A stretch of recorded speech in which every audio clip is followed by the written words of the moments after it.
कसं कसं वाटतंय? गेले किती दिवस पासून आपल्या इथे काही थेरपी घेत होते.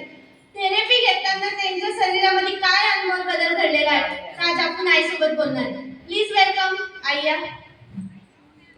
टाळ्या वाजवा आईसाठी.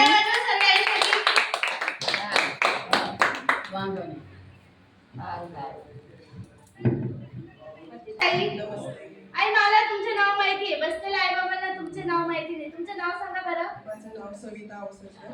आई राहिला कुठं? आई थेरपी घेऊन किती दिवस झाले तुम्हाला? वर घ्या आई माईक. 15 ते 20 दिवस झाले. आई थेरपी घेण्याच्या अगोदर कोणते त्रास होते तुम्हाला? मला आहे ना खूप डाव्या साईडला पासून दुखायची, पूर्ण पायापर्यंत दुखायची, खूप दुखायची. मला 3 महिने मला जशी झोप पण नव्हती आणि मी दवाखाना वगैरे केला पण मला काही फरक पडला नाही. पेन किलरच्या गोळ्या घेऊन सुद्धा मला फरक पडला नाही. डॉक्टरला सुद्धा फरक वाटला नाही त्याचा. या 15 दिवस मध्ये तुम्हाला किती टक्के फरक पडला आहे? 50-60% तरी फरक पडला असेल मला आता. 15 दिवसामध्ये आईला सायटिकाचा त्रास होता आणि शिवाय माझ्या अजिबात रात्रीची झोप पण नव्हती. दिवसभर पण झोप येत, माझं दिवसात झोपच येत नाही पण रात्रीची पण सुद्धा झोप नसल्यामुळे मला खूप थकल्यासारखं व्हायचं. फार त्रास झाला मला 3 महिने.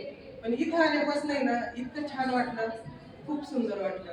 आणि इथं आलं का असं वाटतं, आनंद वाटतो, एक प्रसन्न वाटतं आणि एक मनात एक पॉझिटिव्ह भावना निर्माण होती. इथं पाय ठेवला तर एकदम तुमचे सगळ्यांचे चेहरे बघितले, खूप सुंदर वाटतं आणि तुमच्याकडे बघून इतका आनंद वाटतो की चला आपण एक परफेक्ट बरं होणार आहे इथे येऊन. आणि बसलेल्या आई बाबांना काय सांगणार तुम्ही? मी एवढंच सांगू इच्छिते. मला पण कुणी भेटलं, मला आता काल 2 जणी मी भेटल्या तर त्या विचारत होत्या, मावशी तुम्ही कुठं जातात बा रोज, कुठं जातात बा तुम्ही? तर मी सांगितलं नाही, मी सेंटरमध्ये जाते आणि इथला पत्ता सांगितला त्यांना. ते ब्लँकेट पण दिलं आणि त्यांना सांगितलं येत जा रोज. मी जे भेटेल त्यांना पण सांगत असते आणि आई बाबांना सांगत नियमित या. फ्री व्हायचं असेल तर याच. टाळ्या वाजवा आईसाठी जोरदार. खूप खूप खूप समाधानी.